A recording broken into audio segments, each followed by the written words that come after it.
আপনি বলবেন আমার ছেলেটা মৌলানা সাহেব এমন কি অপরাধ করেছে, দোষ করেছে, একটা বিড়ি না খেয়ে নিয়েছে। আমি বলবো না না, ওই একটা বিড়ির খাওয়ার সঙ্গে 10টা পাপ জড়িয়ে আছে বিড়ির ধোয়ার সাথে। আপনার বুকে একটা পা দিয়ে দিল, যখন বিড়িটা একটা শেষ করে ফেললো আপনার বুকে একটা পা দিয়ে দিল। ওই ছেলে বড় হয়ে যদি আর একটা পা দেয়, আপনি অবাধ্য সন্তান বলে সমাজে কিভাবে পরিচয় দেবেন? একটু লজ্জা কি লাগবে না বলুন? ওই একটা বিড়ি খাওয়ার সঙ্গে সঙ্গে তার মধ্যে 10টি গুনাহ জড়িয়ে গেল, হিম্মত বেড়ে গেল, সাহস বেড়ে গেল।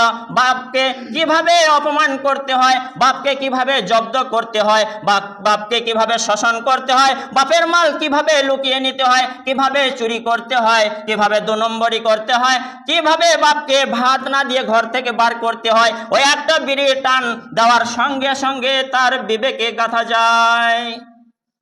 তাই বলে রাখি, আমি এমনকি দোকানদারদের অনুরোধ করব, যারা দোকানে বিড়ি বিক্রি করছেন, মাগরিবের পর থেকে এশার মধ্যে যদি কোনো বাচ্চা ছেলে বিড়ি আনতে যায়, হাত জোর করে আমি সেই দোকানদারদের অনুরোধ করব, সেই বাচ্চা ছেলেদেরকে হাতে বিড়ি দেবেন না, দেবেন না, দেবেন না।